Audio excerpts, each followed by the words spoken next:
That was the oral evidence. Excluded in Suzanne's trial. That's why I killed the judge. For each day I watched as he came out.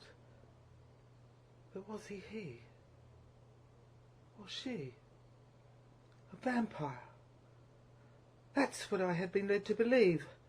The grate over the ravine.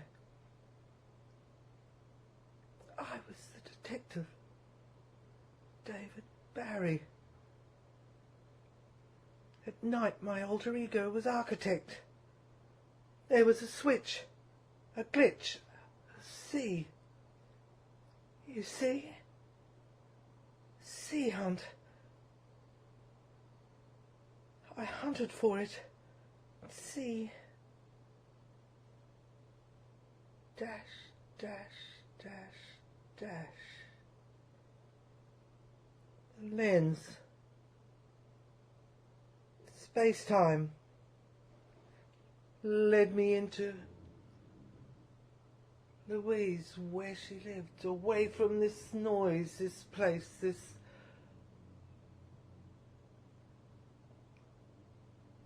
nightmarish murder of the nations. The noise of the past had made me mad. The measurements had made them automatons. My perception was that. Diaries had come to me for a purpose. The president of the island had to learn the lessons.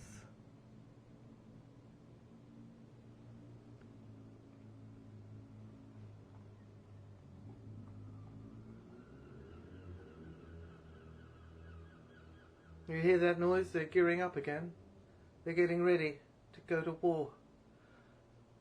That was why I had been listening to my record.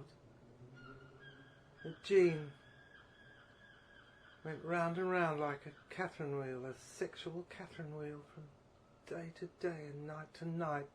It had an external parallel in the record and music of my favourite orchestra, the Gene Krupa Orchestra. The song that went along that was theirs by Anita O'Day was I don't want you, but I need you. You've got me in between the devil and the deep blue sea. And it went on, the orchestra. And as it did, as it does, my mind transports to the tidal wave. It had struck the shores. There were no newspapers. Nothing.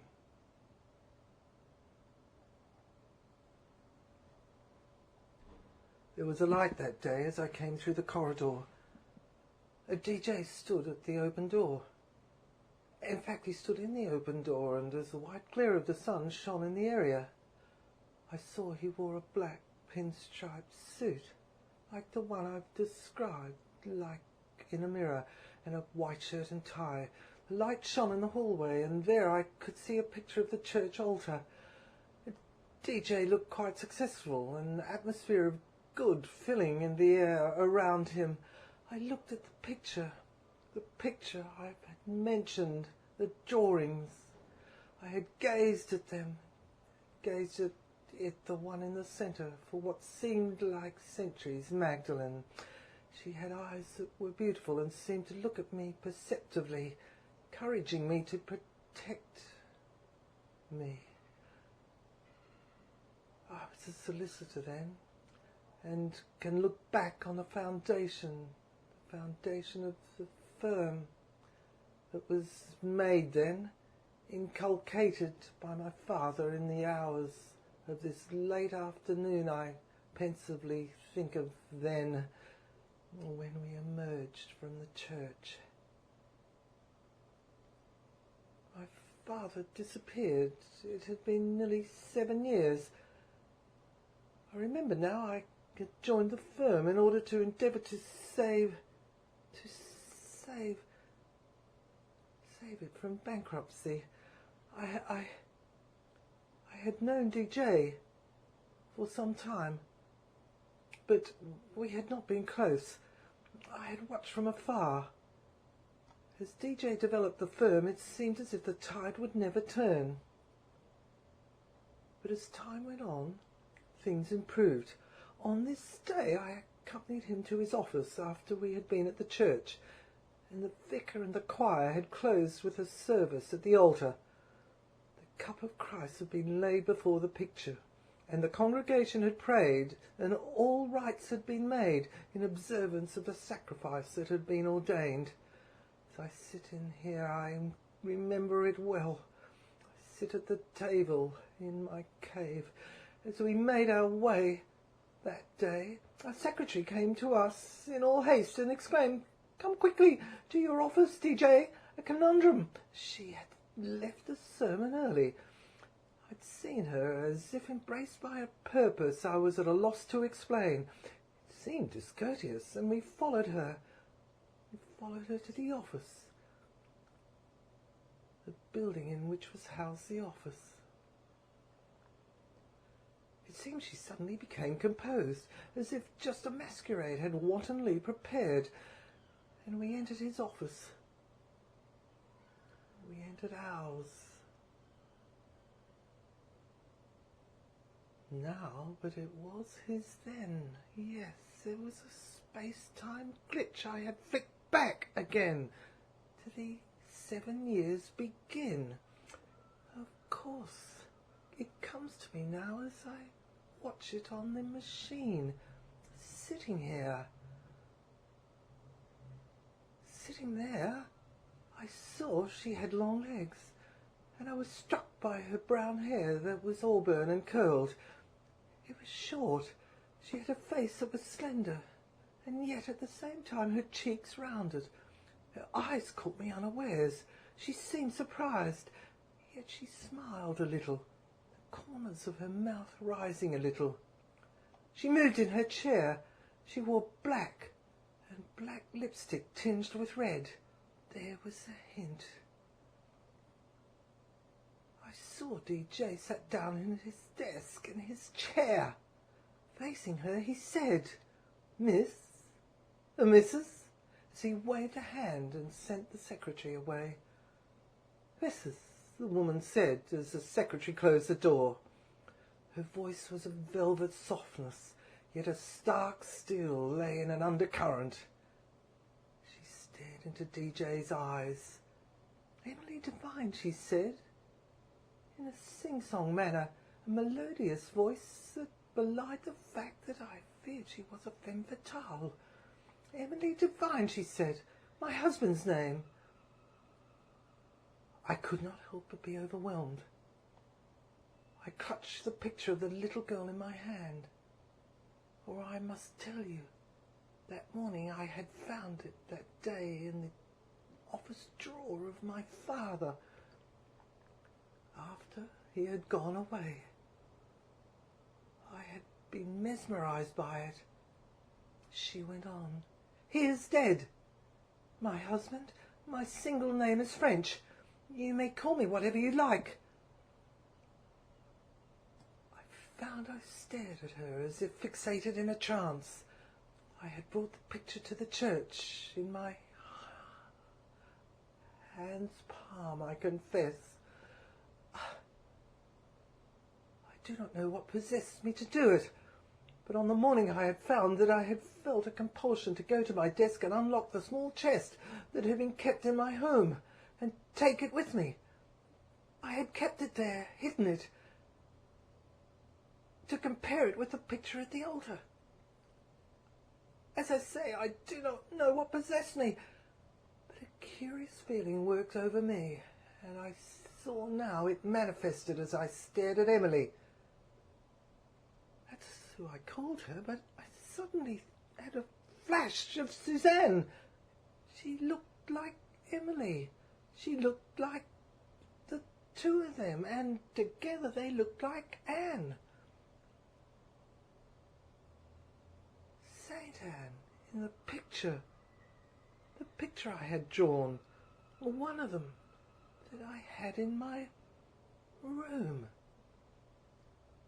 And as I looked, a questioning of the family I had known so long ago appeared before me in a question mark form, like two figures, Christ on a cross, and not Barabbas, but Magdalene, came over me, as if swirling in a vortex. What was happening to me? I tell you, I felt as if I was going mad. I'd read Freud, his section, amid the noise that had driven me mad at the time when I remember the jets were flying over North Africa and killing the children and the mothers, and had sent me mad. Yes, his Floyd. You see, I had confused my words and they'd become locked over. And I had to unravel them and disentangle them, but why was this happening to me? That's what I couldn't figure out. That's what I was confronted with. That was my issue. It was tormenting me. Freud's flight into psychosis, he called it. And he'd examined a Schreber's case of a judge who had been at the bench and the altar, and I looked at him, the picture I saw drawn in the book of Freud, and he reflected. I knew he was the one that had excluded the evidence of Suzanne and set her mad and made her not guilty on the grounds of insanity, and sentenced her to the hanging. As I listened to what was said by, well, now I shall call her Emily,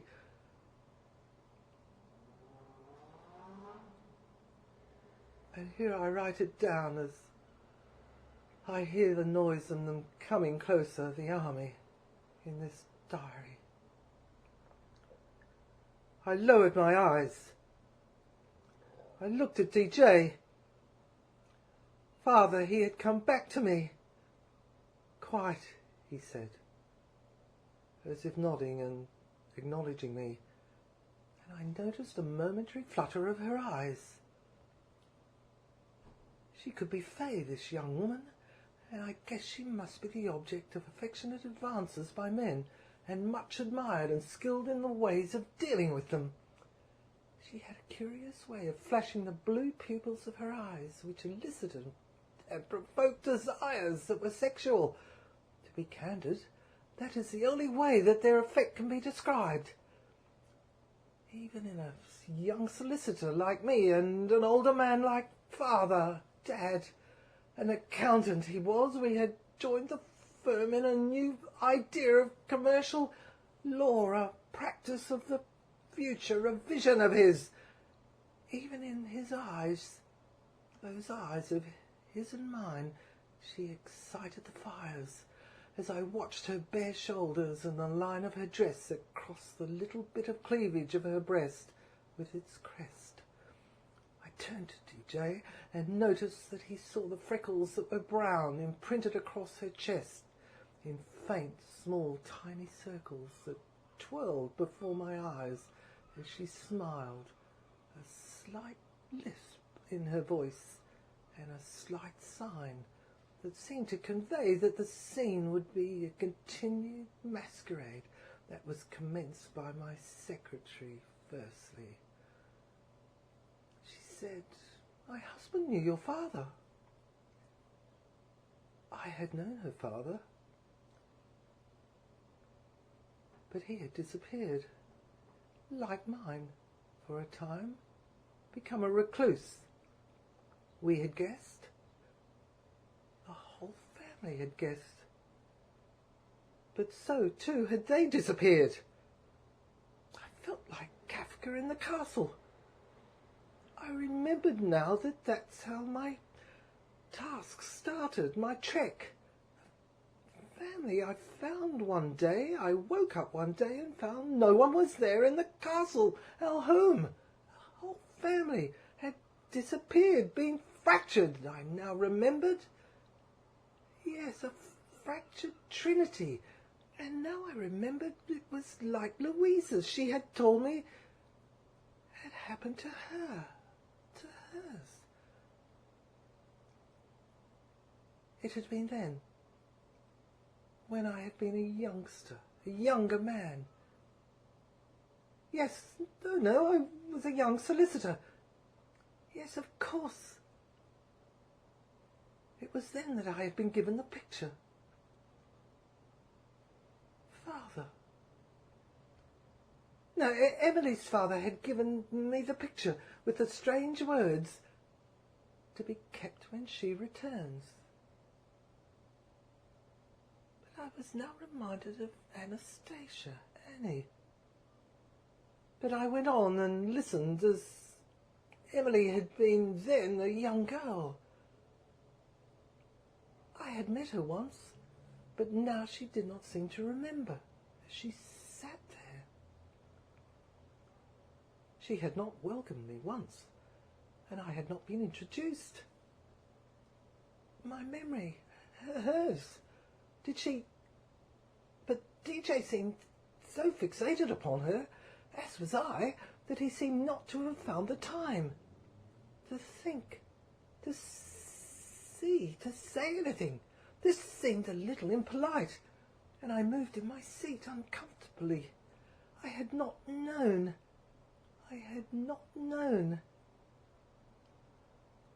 Arthur's wife. Of course, Arthur came back to me now, in my memory. Everything was triggering. Everything was acting like a catalyst. Arthur, I remember him. He was... Yes, he had a wife. And it was Emily, I was sure now. I had not known her, for he and she had moved to the country. When he had met and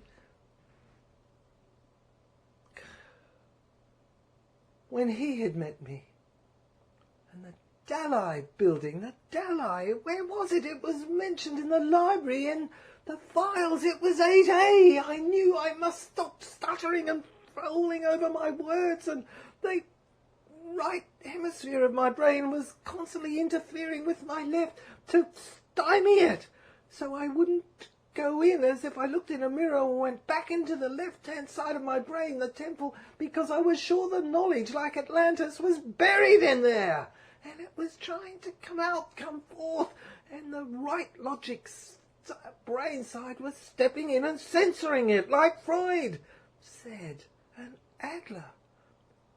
I had to raise the censor, raise the bar, and let the music, the words flow out, as it were. I thought I would try again and let it listen and go.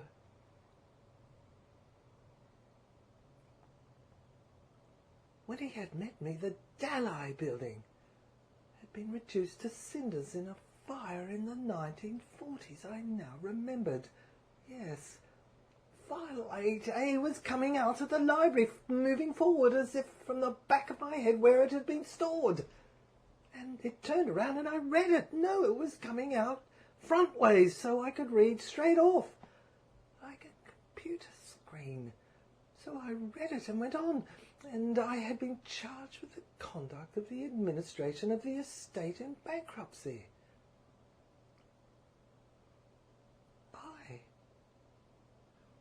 Time had glitched over. I was existing in different times, simultaneously. So I read on. The diary. I had been charged with the conduct of the administration of the estate in bankruptcy, of Arthur's. Yes, not mine, not DJ's. That was later in the 1960s, and we had saved it. So I read on. Arthur had retired from the scene socially, but this stretched the ages, and everybody was entering rather young ages were theirs. I was seeing twins and repeats, and they were renewed.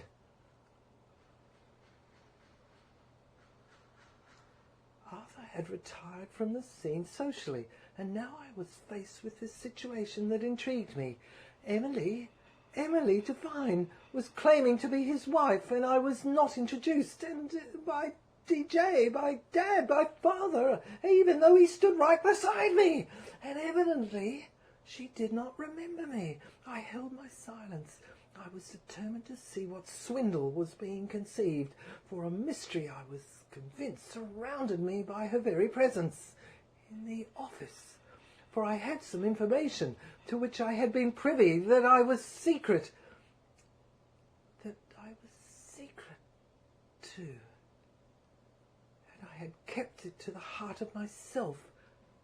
My memory now revealed, locked within the secret realms of my inner self. She had been seen! That was it. The little girl in the picture had been seen by builders. The architect, since the fire, I remember now, had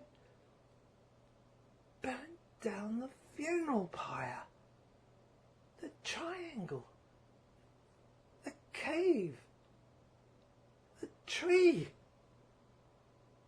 in the area of the old mansion that had been converted into the Dalai in the 1940s and had been reduced to smithereens in the city, the country. It said, too, was there a link? I would have to go on to find out. That was the only way to pry open this mystery, for what had taken place had been two fires had been lit contemporaneously.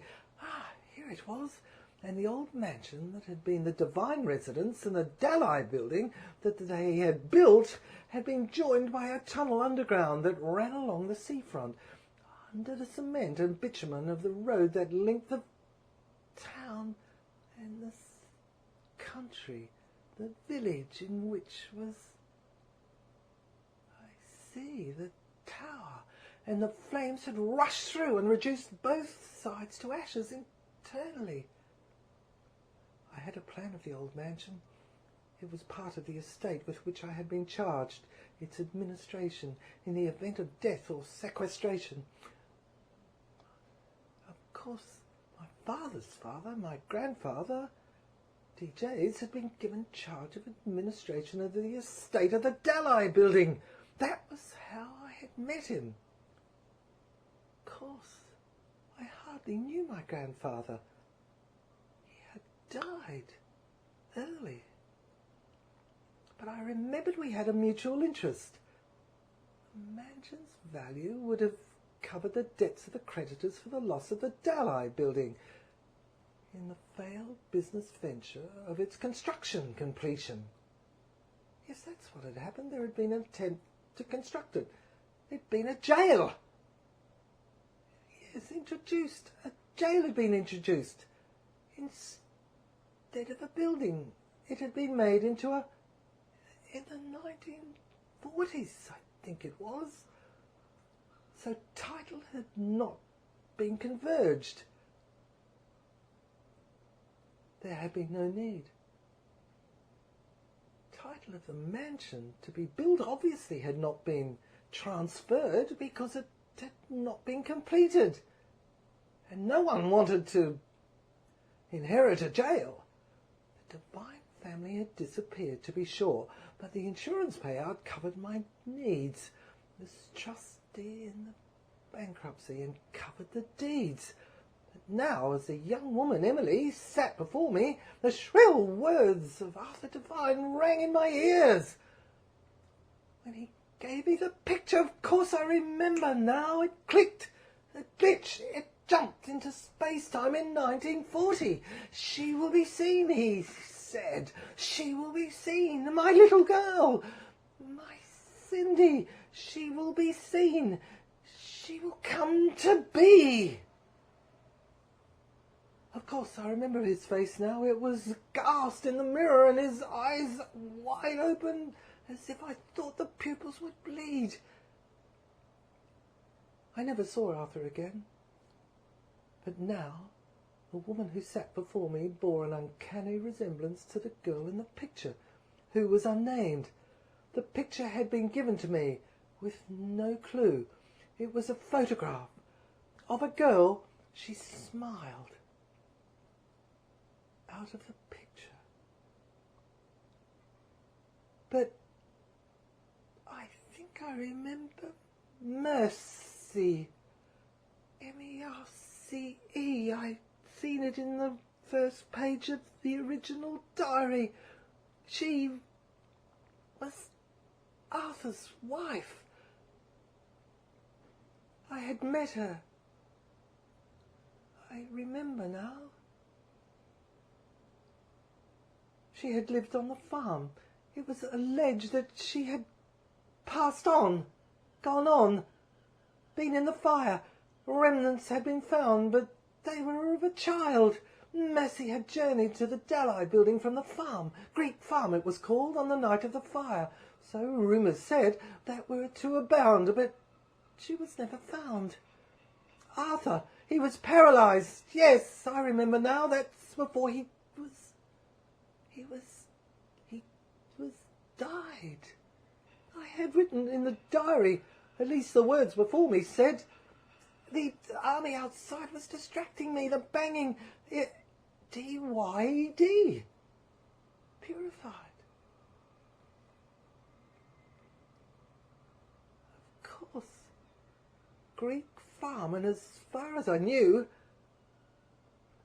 no one knows, for my grandfather was the executor to his estate, his own, a previous generation earlier, and never discussed the matter with me, except to say that his father was sworn to secrecy. Honour bound. My God, we were going generations back again to Anastasia, Catherine, the Russian queen. Honour bound we were never to reveal the event of the divine family's final destiny. They had died, so the matter was a mystery. This young woman sat before me. A young woman had been seen by builders, and this was in 1999. She had commandeered them into helping her rebuild the mansion, and the Dalai building, it had been redeemed. A description given below had revealed she had been seen in white, in a white threadbare dress, sowing and planting apple seeds, and trees had flourished. The seeds previously in furrows she dug around the fountain in the old mansion's garden. But then she had disappeared. Work had been discontinued. The description fitted perfectly. The girl in the picture, as she would have been had she reached her teens. But how could she be? Yes, Mercy and Arthur had one child, Emily. Mercy had died ostensibly, and Arthur was paralysed, presumably. Emily was... Who? She claimed to be his wife, his second wife, but she was his daughter. She was 18. How could she be his wife unless she was embarking on a terrific swindle and thought that I had no memory and was mad, psychotically mad, had flown Freud's flight into psychosis and damaged, shot down by the fire, repeated again in my eyes before me, like Jersey when she... But she would be so, and this woman in this room was no more than 16, 18. I thought I heard her go, but no, I heard her go on. Why do you not call the police? DJ had said, to words I had missed as I had contemplated astounded past events. She had said, my husband was murdered. I know, said DJ. He thought he could remember reading of the event. He told me later, after the event, and mistakenly, it seemed to me, I had never heard of the event, and we tried to unravel the mystery. DJ, it seemed to me, my father had fused the memory with some other event, of which he had read in the present, in an attempt to enthuse him with her and her presence. He had not known the widow, so alleged, so he could not recognise her as she sat before him. Staring at him in the middle distance of his office, she went on. "There has been no arrest." She paused. "But I am being blackmailed." I looked at her. I could sense a sensual move in her breast. She flickered a look at me, and I smiled sincerely, as best I could thinly. But she had no time for me. Her eyes were on DJ, who stared at her fixedly. "Here is a note." She pushed it forth. It crawled over the desk. I noted a little hand, fine, artistic fingers, and a ring that glowed a diamond, strange stone, in which was set a Z that zigzagged and indicated that she was married. She was a widow, and it's a great fraud. And my eyes narrowed as I thought of Arthur Devine and his clan. "Do you know the handwriting?" DJ said, in his sing-song manner, which occasionally entered into his voice because he had been a boy soprano. She said, "It is familiar." She said it with a stifled cry, with what I thought was a carefully concealed lie. I looked at her suspiciously. "You see it is foreign," she said. "English. It is written by the lilt, and is Scottish in tempo, is it not?" "It is stilted. Not very clear hand." DJ read it. "Under the old oak tree at the corner of Liverpool and Elm. Be there, 9 o'clock, Sunday, p.m., May the 8th. DJ looked up at her. "That is tonight." "Your English is good," she said, "monsieur." I was taken aback. She'd broken into a French atmosphere and bowed her head. "Thank you. I learned it as a schoolboy." DJ laughed. "You think it is trivia," the young woman said in her beautiful tone of voice. "Not at all," DJ, captivated, said. She went on. "That is the reason I called your secretary," she said, and bent forward, and I saw the sapphire brooch fall forward from the chain that I had noticed, from the top of her dress, from the cleavage of her breasts, and there was an M-gem set in a stone that hung from a necklace. She smiled when I saw it. She noticed I had gasped, and from then I was sure she was authentic, genuine, and I never questioned her again. I gripped the picture. I knew I had found the little girl in the photograph, in the young woman who sat before me, had appeared in 1999, and I wept. She reached a hand forward and held mine. "Do you know each other?" said DJ. "In a way," she said, smiling. "Forgive me. This is my partner," said DJ. "Dr." He hesitated. He did not give it away. He stopped. He did not have to, I thought. She knew anyway. She smiled and nodded her head, and her lovely black hair fell forward a little bit as DJ went on, and Dad said, "Master of Laws, first class, a great asset to the firm." "I know," she said, and her eyes smiled. She squeezed my hand. I looked with astonishment at this girl whose photograph I had known. "I knew I should recognize you from the sign," she said. She played with the M necklace at her throat and her breast. She, for a moment, stroked the stone. I had the feeling she was using it to create electricity, as a talisman or lodestone. I was mystified and perplexed. How could this little girl, radiant, with the rosy red cheeks, who had grown into this beautiful woman, have been transfigured from the black and white photograph?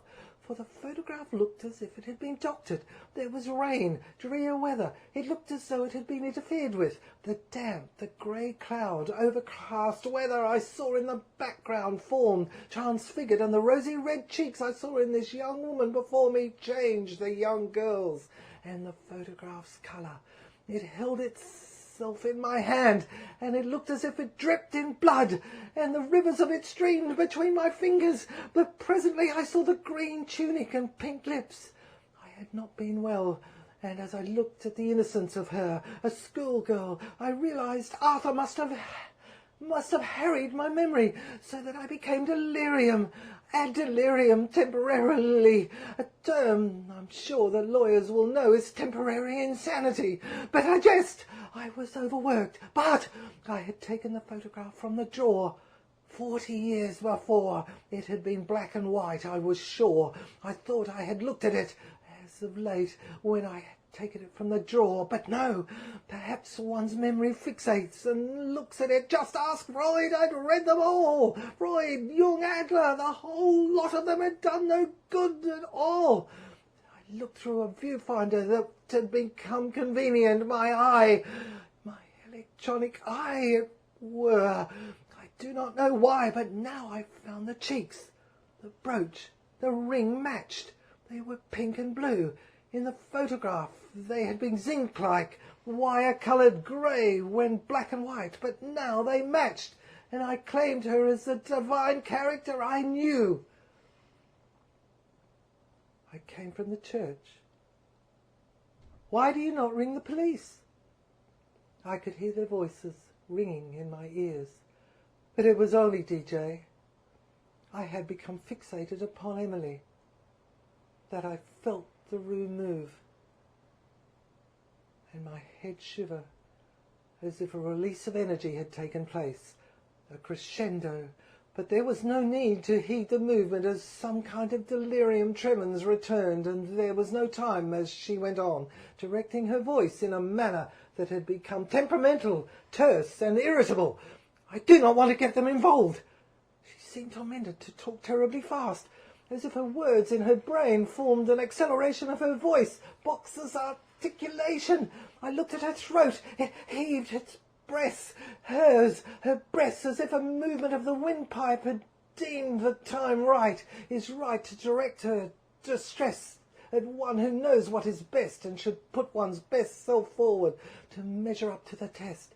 But her breath, small, ensured it was short-lived, and one felt that she was frustrated, and if she didn't get her way, she would pick up the drawing pins and thrash them, throw them, smash them, rubbers, paper clips and all, pencils and pens that stood before her on the desk, throw it at him. But she persevered. Patience was not her virtue. And she slightly lisped, which was cute and curious, but I saw her calm herself deliberately and reapply herself genuinely and say, could not some action be taken? I threw back my head and laughed inwardly. I stress inwardly. She was quite a girl. And DJ, a buffoon. He seemed like such a fool, and I knew Emily had the tool to master him at her will. He would follow. But who am I to say anything of that? That is the way of the world. Nature made it that way, and she stacked it in favour of her fellow female. But I twirled the end of my moustache as I smiled, inwardly, as I have said again, and thank God, I know all the ins and outs of the answers of this damn thing. I had had my share in my day, and my share I had sown my, well, you know, and had my wicked ways, so I was fair, square, surely not to be jealous as I watched DJ and the young floozy, the Lady Emily, for that's what she preferred to call her. That's what she preferred to call herself.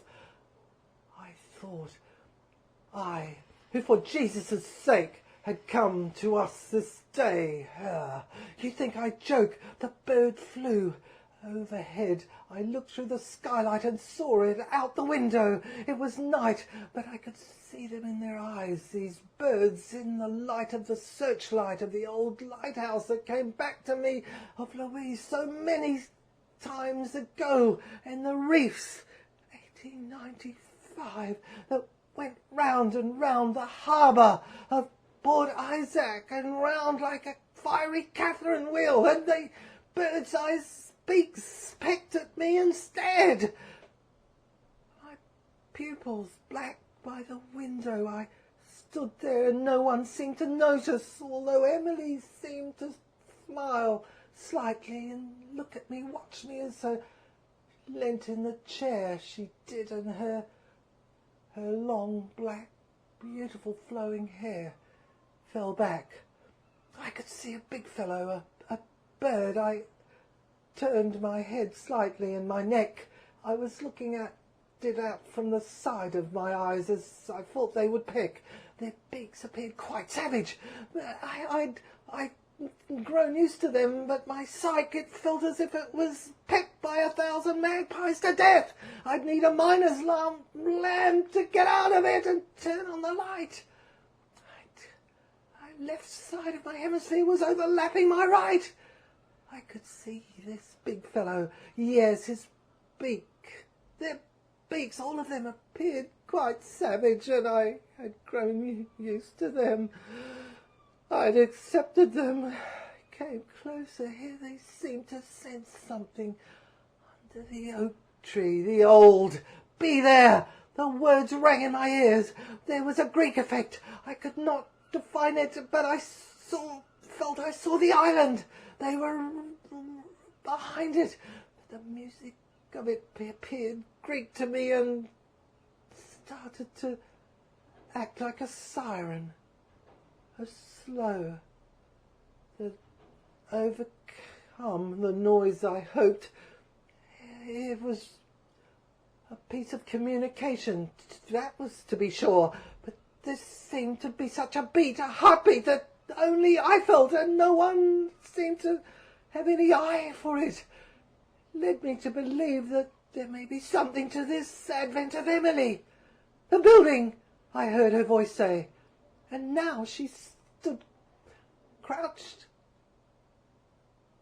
Yes, crouched down now. She sat quickly in her chair, and her shoulders hunched back. She leaned forward, and her neck bent forward. She stared her eyes at me, as if to make a point and emphasize her feelings to me. She went on. I heard her voice say, the building was built on the proceeds of Z. Z. Z. She said it like a venom, a snake. She fingered the necklace. I looked at her ring. Then she turned it slowly. She turned it around, and her eyes looked at me. I saw them on fire, as I saw on the other way round of the ring band the belt at the left, of such a short length and breadth that was electric, a circuit of gold, and the fire turned a cattle wheel at me, the end of which was registered an M and F in letters that were tiny, but inflamed and observable to my eyes that had become inflamed of an X-ray vision. For the eyes' powers in the pupils, they were known to enlarge, direct, reflect, control, reduce, and change time, space, and see different horizons and dimensions at will. I could snap my fingers, click. That was the glitch. It was the sea. I saw different churches, different areas.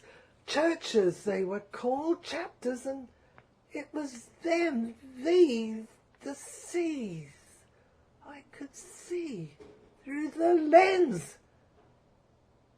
Like shutters, they turned on and off, in and out, and I saw Louise regularly. But I get off my point at will and random. For the initiate, it had been conceived, and it enabled a member to see in his or her mind, to see. It was possible to raise these shutters up and down. Yes, to make them go vertical. They were like a glass surface that went up and down, and they did it automatically. Now automatically. It had first started with Audrey, and now they just click up. At night they opened automatically. Yes, they had been rubbery. I remember now when it started at the beginning of my trek. But the electric band was an iron magnetic field that was set in her hand. Yes, that went on her ring finger. It was round, and Zephyr Z was set in the diamond. A diamond set round her, transfigured.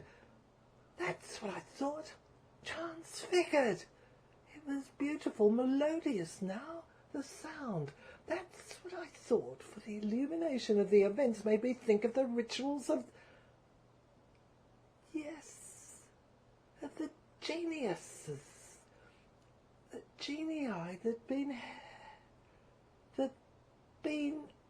held, had been.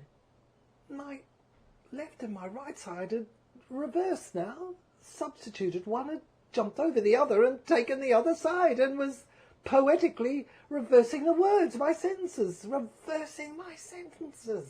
But now suddenly back to normal. I was the custodian of the secrets, let me tell you. My memory came back to me in a thud. But I get ahead of myself. The legend of the geniuses was the legend of the secret self. And on this day, this year of our Lord, I was given the trust to record the workings of God that lay embedded in the intertwinings of the mysteries of the King and Queen of Tantra, of which I told you in the diary earlier in the library. It is stored. Look up the little booklet and you will see it is in a particular item. The mysteries of the centuries since Mary are stored. I surprise you, dear reader, of these diaries. They are the diaries of those who witnessed the transformation of Suzanne to Emily, the House of Divine, in the doubles, the mirrors. They formed like a frame section series in a film that was real and solid in Sussex. Oh, why these mysteries came to me, I do not know. I do not know what I was meant to do with them. I have not been shown. The conversation that took place with Audrey, I tried to remember it. I written it down unconsciously. It's in the library. It's a needle in a haystack. I'll find it. I'll be directed to it one day, I am sure. The conversion that took place I was privileged to see. It seems I was chosen, but why me? I have no idea. Anyone can do it, she said to me, but you are ripe. It's your turn to go. It's your time. The conversations that took place those nights with Audrey on the 9th of May overtook midnight and the light of the next day. That was when it was. What was that I hear her say?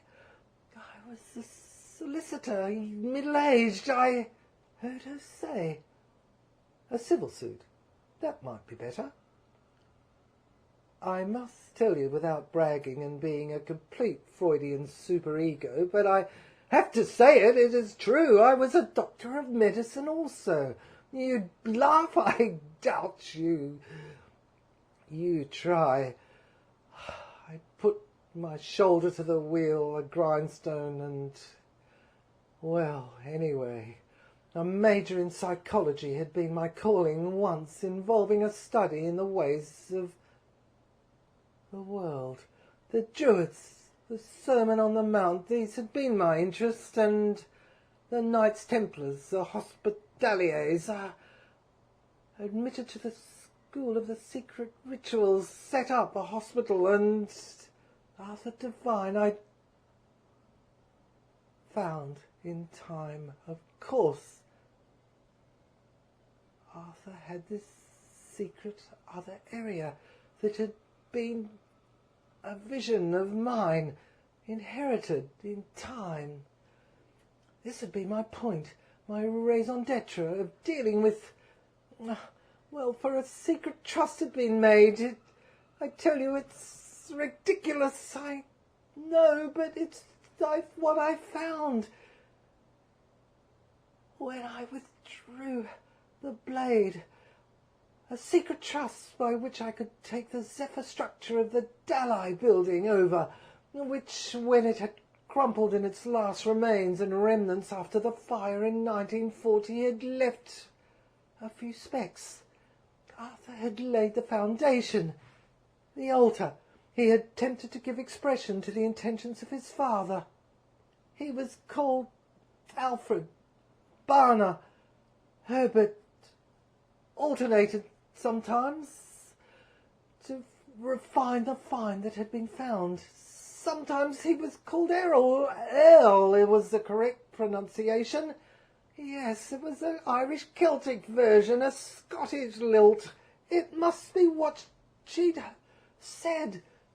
The note she'd hurled at me, but she hadn't hurled it. It had crawled like a spider. It had crawled across the desk, the bed. No, it was a desk. The time sequences were jumping and cutting over.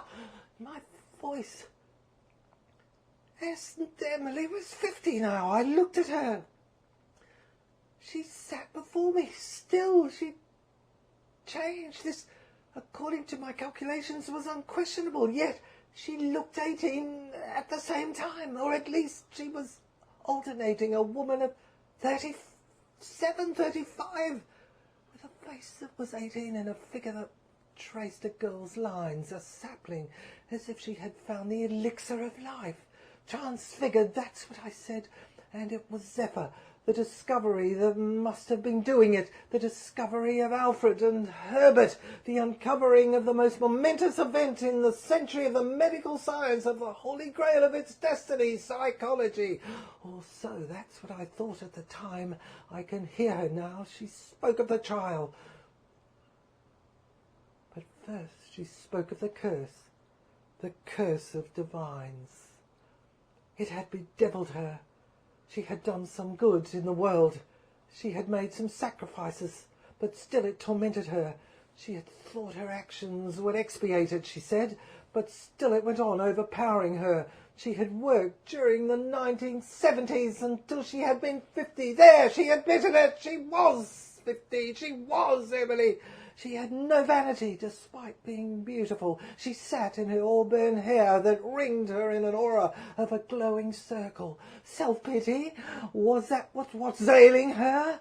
I had done some study in Freudian psychology. I told you, I said, of the Judge Schreber, and it seemed to me that I sought some erotic significance in the manner in which she sat, and induced a trance, a hypnotic state, almost in DJ, in the way he conducted herself bodily, and she by her eyes reflecting coached.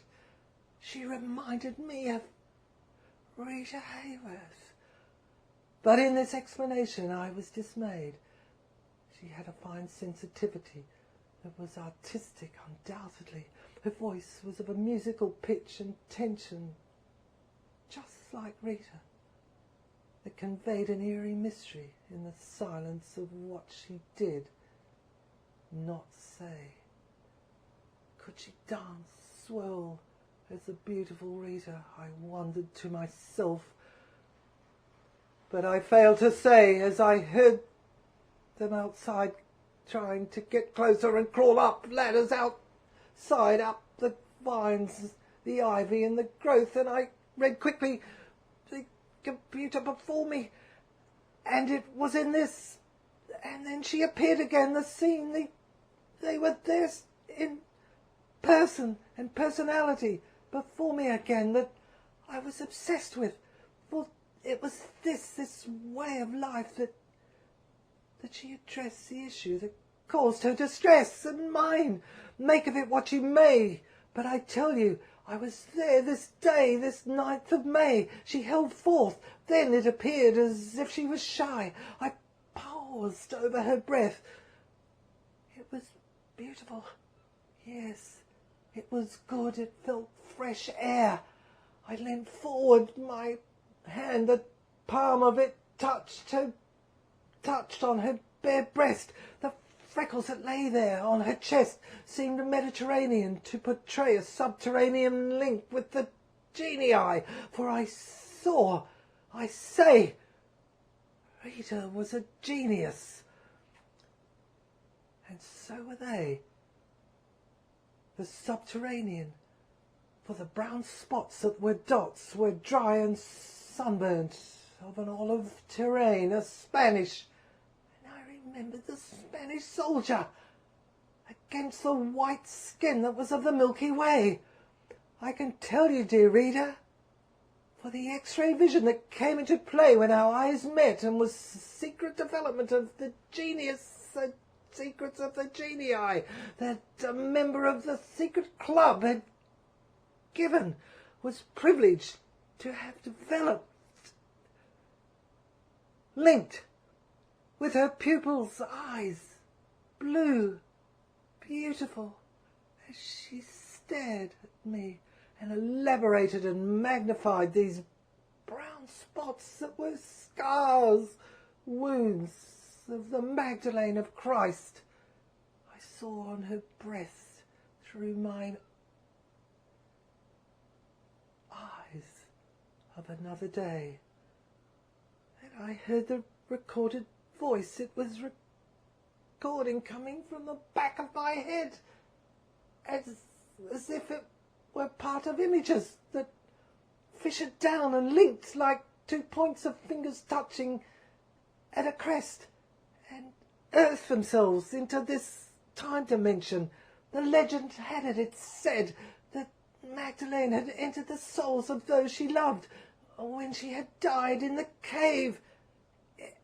Yes, in the south of France. Magdalene, she had dissolved these wounds with the ointment herself, but the 3 points at which she had been betrayed. Yes, that's why she'd been substituted, the Barabbas on the cross. She'd substituted the thief who had betrayed the human race, the symbol of it.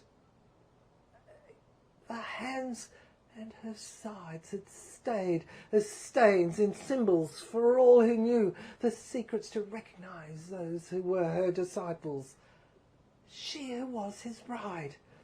As I looked, I saw the symbols darkened red, and the 3 began to become blotches, and I knew the curse of which she spoke. Yes, I knew, but I thought I knew a cure as well in this dimension.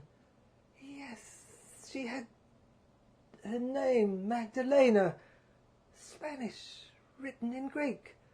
It alternated and was English and French, Magdalene.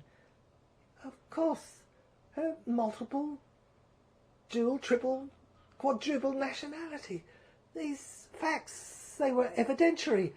They were revealed to me by the X-ray vision that was imparted to me in the volume that came forth as a surge, as if broken through a dam of radiation that was revealed to me and transferred by her eyes as the electrical band on her ring by which she trains the zephyr in my eyes. You think I'm mad? A wizard? I had studied Carl Jung, but it was an operation. I resolved it must come into play. I told you I was a doctor of medicine, a surgeon. The 3 spots, the 3 dots, the freckles were there. I was sure they were openings or indications on a map, a triangle that if you drew them and joined them up and did it with a ruler and held a pencil, an eye pencil with a finger, it would show a triangle on her breast, in the cleavage area above, slightly above it, and another at her navel. I could not see that at the moment because my eyes, they'd suddenly closed. But I knew she was transfigured. But they opened again, and still the spots, the marks revealed red wheels. Wheels that turned. But they'd been terrible sores. They had been wheels that manifested the curse, and the time sequence was changing from past to forward. I could see backward when they had been wounds. But now they were wheels in this dimension. The day would bring relief, I was sure.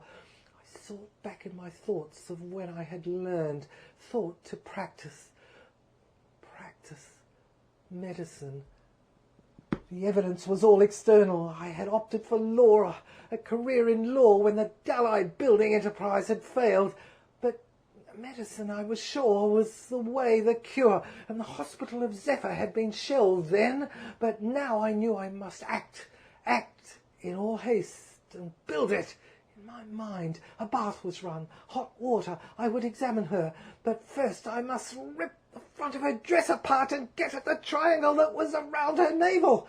It was a cesarean. That there was a birth, because I was sure she was 1 week pregnant. I had to see. I had to peer in my face, my head, my mind, and use my eyes to see the chromosome, the gene of the baby. Was hers, ours, the fine family that had disappeared because I was sure she had overcome the curse. Bath was run. Yes, Anastasia. I thought of her, Annie. That was why. The intuition had come to me, my mind. I had to have the prior prognosis. I'd had it. The chart had revealed all.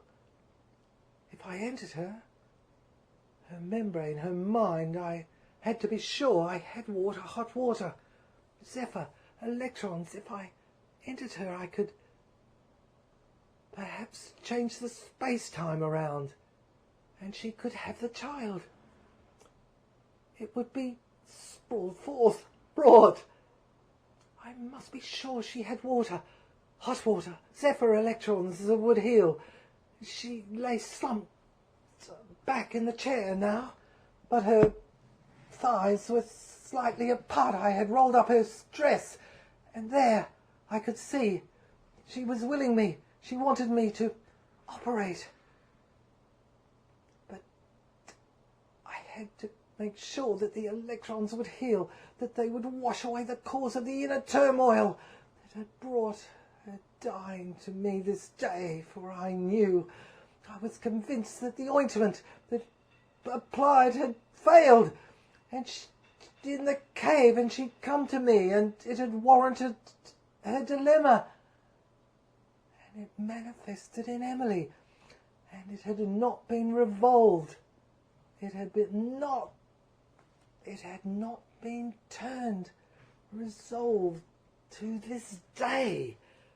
Where was the cure? It had been invented and must be taken back so she could begin again. The ointment had operated as a centuries-old band-aid.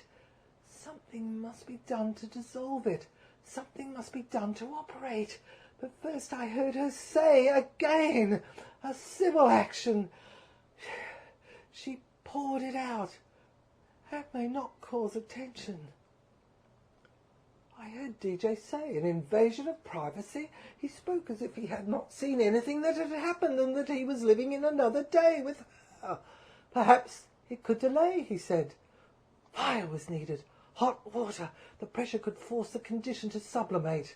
I could scan her brain, enter by her mouth, go up via her vagina and her back passage, and examine what was ailing her inside her brain and her whole vein section her body like a snake.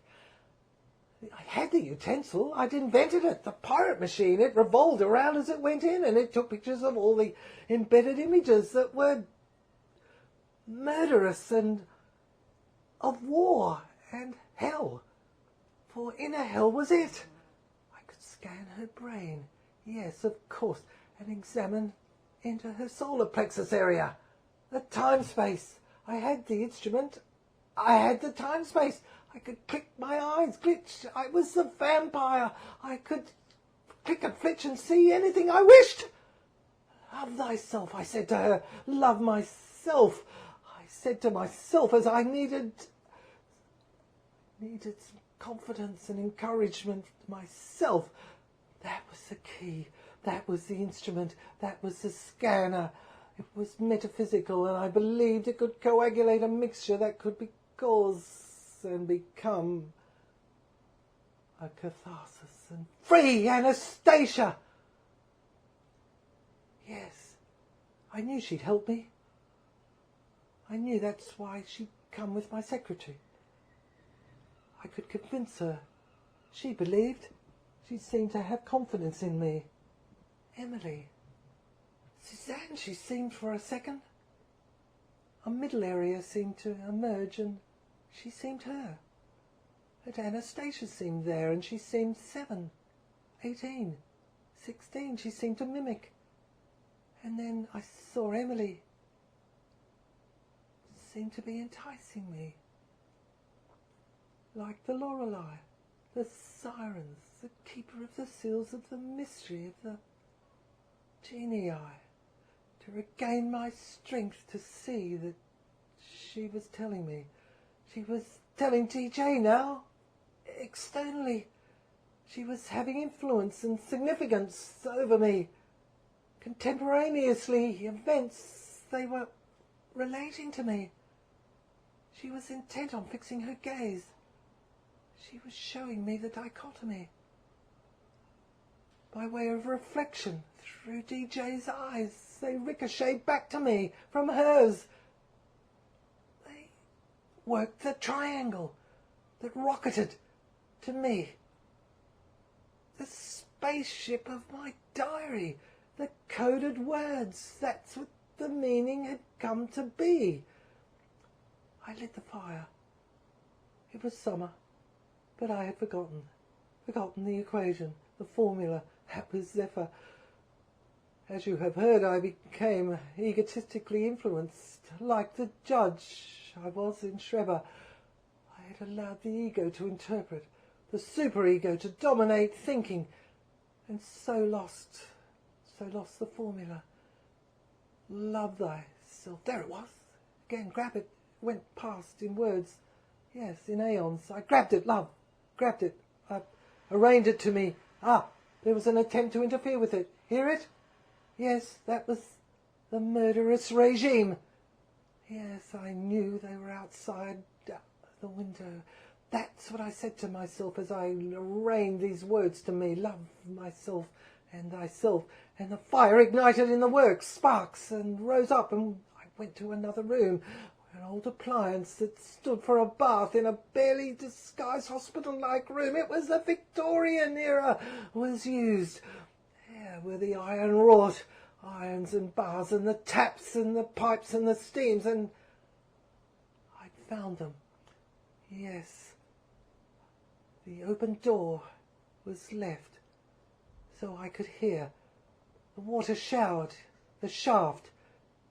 It had trickled down from the lips of the fountain that Anastasia had seen in the earlier white threadbare dress era, and it flowed from the taps like rain, and I stared down as I turned them so that they could be full on, and I'd hear the sound.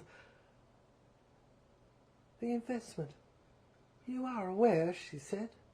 Yes, DJ said. I imagined he nodded.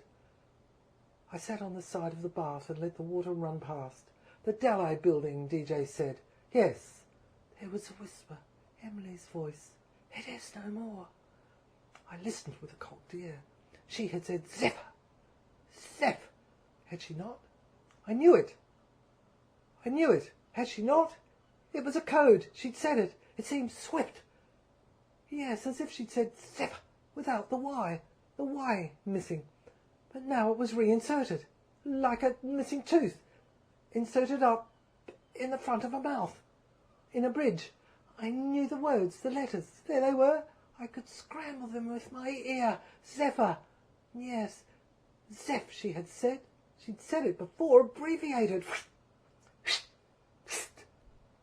Yes, with no vowel. But why did I think it was Y? It didn't matter, it was in now. I adjusted my ear. The tuning fork in the dimensions, if I can call it that, was of a Vulcan, a degree that had been turned and tuned and used in the centuries since before the first, used in Atlantis, and opened realms that others did not know, did not hear. It was a device, a pirate machine, that converged with sight so that I could see them. I used it in miniature. I'd made a small model to use and carry in my hand, in my palm of my hand, like a little vice. that worked and opened and closed at time. Through the wall, still the water boiled, still the fire sparked. The water boiled and boiled. I could see her. She squirmed in her chair. She was the most beautiful girl. How I loved her. Oh, Emily, if you were my little girl. But still she held her breath and held forth. The investment, she said. Transfigured, I could see her through the wall. With hot water and fire, she seemed like a Catherine wheel. A ball of fire, of energy, of fire, as she threatened to come through the wall and embrace me. Oh, Emily, I cried, there is no sound. Gripped the side of the bath for dear life, and then I heard her continue. The Dalai building, it was Zephyr, she said. Was I hallucinating, bordering on hysteria? I had buried my friend that day at the church. Was it too much? I was complexed with the quest that I must complete some hysterectomy through the walls of hers. Some cesarean, of course, and free the child. The instruments I had. 2 words. I grabbed them and moved them over her stomach. But she was only a week pregnant, I was sure. What was keeping me? What was keeping her stagnating down through the centuries? The transmigration souls had to come and join. I ran my hands over her body and thumped lightly and quickly and located the origin of the mystery. I would liberate her. Or was she simply reflecting something in me? That's what I wondered. Was I ailing? The Dalai building, the Dalai building. I heard the words echo through me. You know, we owned it. And she said. It was as though her voice spoke through me. I was the solicitor. I had sought her, listened for years. I'd now realised she'd always been there, always grown. As I looked at the photograph, I remembered she'd always been alive, always been there, and I thought of her, of the child, when she'd been born in my mind's centre, in the picture, in the theatre, in the string of the chromosomes, in XXXY. There, I was in the operating theatre again, and what I believed I saw was a concave box in the bathhouse with mirrors on all sides that I had kept concealed from the public, except DJ and I, with whom I had shared a secret for years. This secret, and it was here that the Zephyr building had originated in its original idea. The cave, and Anastasia had become alive. I had not told DJ of its significance at the time. Now, as I remembered, Alfred Herbert had given me the picture when he had said she will return, and it had been of a little girl of 16 years, and Anastasia died when she was 7, and she'd been 7 and 8 months old, I heard, almost to the day of her return. The 1 week left, 3 to go, and she'd be reborn in Emily. I heard it all in her voice as she spoke, inside, in code. I was tired. It had been buried all. In the Dalai building, the tide in the bathwater turned and coagulated its ride, its tide, its flow. The Zephyr building, it ladled. All these events. She communicated to me as I listened. She went on again. She was obsessed by it. The investment. She hissed the words to me, stretching through the walls to me. My brain took on their terrain and seemed to me concave and octave, musical. And then I could see it all. The lines of music were coming beside me. The Zephyr building, it was a sphere, and it was tall. There it was built. And there, of course. Yes, she said the building. It was built on the proceeds of oil. Of course. And we discovered its source, Alfred and I, in another time, another era, another zone. Another known. Another forever known.